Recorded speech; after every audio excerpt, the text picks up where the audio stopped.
আচ্ছা, আমি ফটোগ্রাফির এক্সিবিশন দেখা শুরু করি আমার অ্যাক্সিডেন্টের পরে, আসলে যখন মুভ করা শুরু করি 2015-তে। তো যেখানেই ফটোগ্রাফির এক্সিবিশন হতো চলে যেতাম, ছবি তুলতাম, ক্যাটালগ কালেকশন করতাম। ওই ক্যাটালগ দেখা গেল যে প্রচুর জমে গেল, মানে 2-3 বছরে। তো 19-এ এসে, 19 ঠিক না, 18-তে বলবো যে প্রথম ফটোগ্রাফির বই পার্সোনালি কালেক্ট করা শুরু করি। যেমন চন্দন ভাই ওনার কমলাপুর বইটা আমাকে দিলেন, বাবুল মালিক ভাই ওনার সেন্ট মার্টিন বইটা দিলেন। তো তখন আমার মাথায় আসলো যে আমি বই কেন পার্সোনালি এইভাবে কালেক্ট করা শুরু করি না। তো ওই চিন্তাটা আসলে তখনই আসলো, এবং ক্যাটালগ প্রচুর জমে গেছিলো, সাথে কিছু বইও জমা হলো। দেন শুরু হলো নীলক্ষেত এবং পল্টনের ফুটপাত, মিরপুরের ফুটপাত থেকে পুরানো বই কালেক্ট করা। এটা 2019। তো আমি বলবো যে 2019 থেকে আসলে লাইব্রেরিটা শুরু করি, সেলফের ব্যবস্থা করি, 2টা বই রাখা শুরু করি। তো এইভাবে বাড়তে থাকে। আর বিদেশি বই শুরু করি 2000, এটা খুবই রিসেন্টলি, 2022-এ 2022-এর মেতে কোনো বিদেশি ফটোগ্রাফার প্রথম আমাকে বই পাঠায়। এবং এই অল্প সময়ে এখন পর্যন্ত প্রায় 100 জন individual photographer, museum, gallery, publisher সবাই প্রায় 250-র মতো বই পাঠিয়েছে আমাকে। এবং তালিকায় অন দ্য ওয়ে বই আসবে হয়তো আরও 100-র উপরে। তো আর বাংলাদেশের যারা জীবিত আছেন সবার থেকেই আমার মোটামুটি বই সংগ্রহ হয়ে গেছে, মোটামুটি বলা যায়। হয়তো 3-4 জন বাকি আছেন। আর যারা জীবিত নেই, যারা মারা গেছেন, তাদের বইও প্রায় মোটামুটি আমার কালেকশন করা শেষ বলা যায়। তো এখন পর্যন্ত আমার বইয়ের সংখ্যা 3000, 3500-এর মতো টোটাল। এর মধ্যে ফটোগ্রাফি প্রায় 2500। এর মধ্যে বই আছে, ক্যাটালগ আছে, পোস্টার, ম্যাগাজিন, পোস্টকার্ড। তো সব ধরনের কালেকশনই আমি করি ফটোগ্রাফি রিলেটেড। এছাড়া আর্ট, কালচার, পেইন্টিং, সিনেমা, বই, ম্যাগাজিন, ক্যাটালগ প্রায় 1000-এর উপরে। লাইব্রেরির মেম্বারশিপ চালু করেছি আমি গত বেশি দিন আগে না, গত এপ্রিল মাসে। 3জন সিনিয়র ফটোগ্রাফার এসে আমাকে অ্যাডভাইস দিলেন লাইব্রেরি নিয়ে, যে আপনার আসলে, যেহেতু আমি আমার জব হারাই গত 2022-এর মে মাসে, এবং আমার ফটোগ্রাফির কোনো আলাদা ইনকাম সোর্স ছিল না, ওনারা অ্যাডভাইস করলেন যে আপনি লাইব্রেরির মেম্বারশিপ চালু করেন। তো যেটা আমার আসলে ইচ্ছা ছিল না, এখানে ছেলেমেয়েরা আসে, বই দেখে, পড়ে, এটাই আমার ইচ্ছা ছিল, এবং ওই উদ্দেশ্য নিয়েই লাইব্রেরিটা গড়া আসলে। তো বাধ্য হয়েই মেম্বারশিপ চালু করেছি, এবং মোটামুটি হচ্ছে, মেম্বার হচ্ছে, লাইফ টাইম মেম্বার হচ্ছে, কেউ ইয়ারলি মেম্বার হচ্ছেন। তো আমি অনুরোধ করব আসলে ফটোগ্রাফির যারা ইয়াং, যারা নতুন ফটোগ্রাফি করছে এখন, তাদের মেম্বারশিপ হওয়ার জন্য। লাইব্রেরি নিয়ে যে ফিউচার প্ল্যান, আসলে এখন যে জায়গায় আছি ছোট, এটা টেম্পোরারি জায়গা বলবো, এবং জায়গা ছোট, আমার বই রাখার জায়গা হচ্ছে না। তো এটাকে এক্সপান্ড করার ইচ্ছা আছে। যদি সেরকমভাবে কেউ ফিনান্সিয়ালি সাপোর্ট করেন বা এগিয়ে আসেন, তো আরও বড় পরিসরে লাইব্রেরি যেরকম হয় সাধারণত, একটা গ্রন্থাগার বলতে মানুষ যেটা বোঝে, সেরকমই করার ইচ্ছা আছে। তো দেখা যাক, বাকিটা আল্লাহর ইচ্ছা। বাংলাদেশের বই আমার অবশ্যই প্রায়োরিটি প্রথম, এবং 2050-এর উপরে শুধু বাংলাদেশি ফটোগ্রাফারদের বই আছে, এবং এর মধ্যে 180 জন বাংলাদেশি ফটোগ্রাফারদের একক বই আছে আমার কাছে। তো হয়তো আরও 5-6 জন ফটোগ্রাফারদের একক বই আমার কালেকশন করা এখনও হয়ে ওঠেনি, আশা করি সেটাও পারবো। তো বাংলাদেশি ফটোগ্রাফির ইতিহাস বলতে আমরা সাধারণতই বুঝি যে বেগার্ট, বিপিএস, এবং বিপিএসের নিউজ লেটার, যেটা সারা বিশ্বে একটা রেকর্ড, যে একটা 76 থেকে চালু হওয়া একটা সংগঠন এখন পর্যন্ত তাদের নিউজ লেটার বা পরবর্তীতে নাম পরিবর্তন করে ফটোগ্রাফি, এটা এখনও তারা অব্যাহত রেখেছে। নিউজ লেটারের কিছু পুরানো ইস্যু কালেক্ট করেছি, ফুটপাতে পাওয়া গেছে, ফটোগ্রাফারদের থেকে পার্সোনালি কালেক্ট করা, এবং নানা সোর্স থেকে কালেক্ট করা। এগুলো এগুলো আমার কাছে খুব খুব দুর্লভ বা মূল্যবান মনে হয়। এটা আনোয়ার হোসেন যখন সম্পাদক ছিলেন তখনকার বই।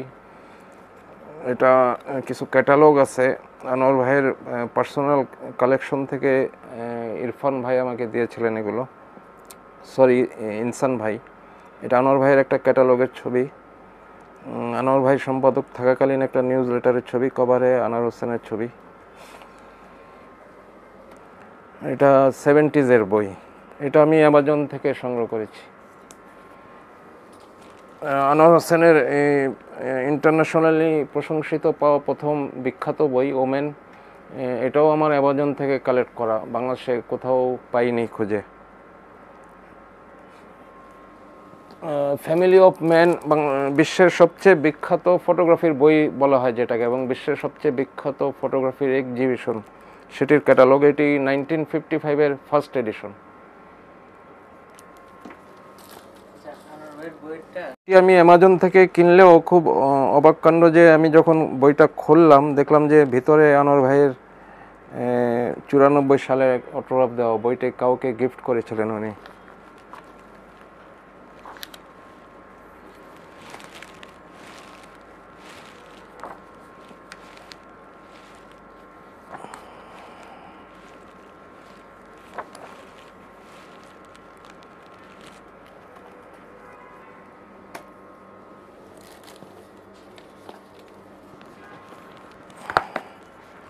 এটা কলকাতার জয়ন্ত সাহা, দাদার বয়স এখন 82 চলছে। এটা কিছুদিন আগে উনি আমাকে পাঠিয়েছেন, এবং এনপিসির জয়কে রয় চৌধুরী, এটা উনি যখন কলকাতা গেলেন জয়ন্তদার সাথে দেখা করে উনি বইটা আমার জন্য নিয়ে এসছেন। তো এটা একটা অসাধারণ বই আসলে। কলকাতা নিয়ে এখানে 5 দশকের ছবি আছে, এবং আমি জানি না কোনো কারো বইতে 5 দশকের কোনো শহরের ছবি আছে কি না কলকাতা নিয়ে অন্তত। জয়ন্তদাকে, জয় দাদাকে অনেক ধন্যবাদ এই বইটার জন্য। গ্রেগ কনস্ট্যান্টাইন, ও নামকরা ওয়ার্ল্ডের ফটো সাংবাদিক, ও নিজে ঢাকায় এসে এই বইটা আমাকে দিয়ে গেছে। এটা সারা ওয়ার্ল্ডের রিফিউজি নিয়ে কাজ, বাংলাদেশের বিহারিদের কাজ আছে, এখানে রোহিঙ্গাদের কাজ আছে। এড কাশি, নেট জিওর বিখ্যাত ফটোগ্রাফার, ও বইটা পাঠিয়েছে আমাকে, এবং ওর অটোগ্রাফ সহ। এড আমার জন্য একটা ভিডিও, শর্ট ভিডিও করেও পাঠিয়েছে লাইব্রেরির উদ্দেশ্যে, ওর কিছু কথা বলে। তো এরকম প্রচুর বই আসলে পার্সোনালি আমি যোগাযোগ করে সংগ্রহ করেছি। যেমন এই যে সালগাদোর 4টা বই, না 5টা বই আমাকে পাঠিয়েছে। রঘুরাই পাঠাচ্ছে বই, এখনও হাতে পাইনি। তারপর মার্টিন পার, এরপর এরকম অনেক ম্যাগনামের অনেক বিখ্যাত ফটোগ্রাফার, ম্যাগনাম ফটো এজেন্সি আমাকে বই পাঠাচ্ছে, এখনও হাতে পাইনি। তো ওয়ার্ল্ড ফেমাস অনেক ফটোগ্রাফারদেরই বই আমি পাচ্ছি। আমরা সবাই জানি ওয়ার্ল্ডের বিখ্যাত ফটোগ্রাফার, ও নেট জিওর হয়ে অ্যাসাইনমেন্ট করে, ইরানের ফটোগ্রাফার, এবং বাংলাদেশে বেশ কয়েকবার এসছে দৃকের বিভিন্ন প্রোগ্রামে। ও লাইব্রেরি নিয়ে আমাকে প্রচুর অ্যাডভাইস করেছে, এবং বিভিন্নভাবে সাহায্যও করেছে। ওর 7টি বই আমাকে পাঠিয়েছে, এবং ওর আজারবাইজান নিয়ে যে 2টি বই, আমার মনে হয় আমার লাইব্রেরির সবচেয়ে বড় লম্বায় বা সাইজে বড় বইগুলোর মধ্যে একটা। রেজা দেগাতিকে ধন্যবাদ। এটি একটি চমৎকার বই আমাদের বাংলাদেশি ফটোগ্রাফার প্রণব ঘোষের, এবং মজার ব্যাপার হচ্ছে প্রণবদার এটা একটাই বই, এক পিস উনি করেছিলেন ইন্ডিয়া গিয়ে, এবং অসাধারণ ভেলভেট পেপারে করা। এরকম বই আমি আর দেখিনি। তো চমৎকার কাগজ, চমৎকার প্রিন্ট, এবং প্রণবদা আমার লাইব্রেরির জন্য এটি ডোনেট করে দিয়েছেন। প্রণবদাকেও ধন্যবাদ জানাই। এগুলো তার বাংলাদেশ এবং ইন্ডিয়ায় সফরের তোলা ছবিগুলো।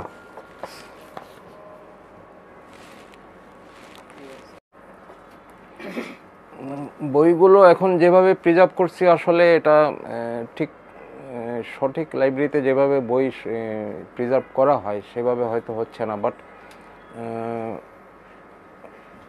ডিমিডিফায়ার একটা আমাকে গিফট করেছেন লতিফ ভাই, শ্রদ্ধেয় লতিফ ভাইকে ধন্যবাদ জানাই। এটা দিয়ে আপাতত মোটামুটি বইগুলো ভালো থাকছে আশা করি। এবং আগামীতে আমি যখন থাকবো না বা যাই হোক পরবর্তীতে এটা যদি এক্সপান্ড হয় বা যেখানেই যাক, কি প্ল্যান আসলে ওইভাবে এখনও ঠিক করিনি। তবে ইচ্ছা আছে যে সেরকম কিছু করে যাবার, যে যাতে আরও সুন্দরভাবে লাইব্রেরিটা থেকে যায় এবং এটা পরবর্তী আগামী 2-3 জেনারেশনের জন্য যেন থাকে, এটা সেরকম কোনো কিছুর ব্যবস্থা যেন করতে পারি আশা রাখি। বাংলাদেশে মনে হয় আমার জানা মতে এরকম ফটোগ্রাফির লাইব্রেরি আর নাই। মানে 52 বছরে কেউ হয়তো চেষ্টা করেছেন, কেউ করতে পারেননি, যেটা আমি চেষ্টা করছি করতে।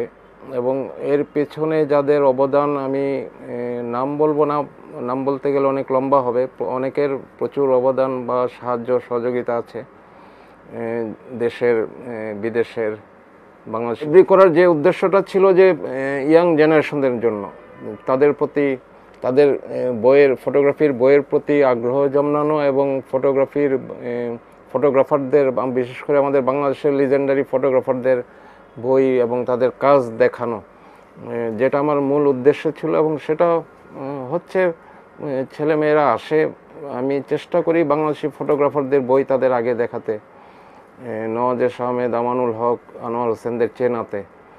তো সেটা চেষ্টা করে যাচ্ছি। আর একজন লাইব্রেরিয়ান হিসাবে আসলে আমি গর্ববোধ করি আসলে, যে এরকম একটা আমি করতে পেরেছি বা পারছি। সামনে হয়তো আরও অনেক কাজ আছে, আরও সংগ্রহের জিনিস আছে যেগুলো চেষ্টা করে যাচ্ছি সংগ্রহ করার। তো সারাদিনই এখানে থাকি, সকাল থেকে রাত 8টা 9টা 10টা পর্যন্ত। এবং যে কেউ যদি আসতে চায় ফোন করে আসতে পারে। এবং বই দেওয়া নেওয়ার যে ব্যাপারটা, একটা লাইব্রেরির থাকে মেম্বারশিপ হলে, তো সেটা আপাতত আমি আমার মেম্বারশিপ ঘোষণার সময় বলা ছিল যে আপাতত আগামী 6 মাস আমি বই বাইরে নিতে দিচ্ছি না। কারণ অলরেডি কিছু বই দিয়ে মানুষকে অপ্রীতিকর অভিজ্ঞতার সম্মুখীন হয়েছি। তো আর কিছু বই আছে যে খুব রেয়ার, আসলে ওগুলো বাইরে দিতেও মন চায় না। তো আপাতত আগামী 6 মাস বা 1 বছর আমি বই বাইরে নিতে দিচ্ছি না। তো যাদেরই যা কিছু দরকার এখানে এসে ছবি তোলা বলা বা পড়া বা লেখা যাই কিছু করুক, তাতে আমার কোনো সমস্যা নেই।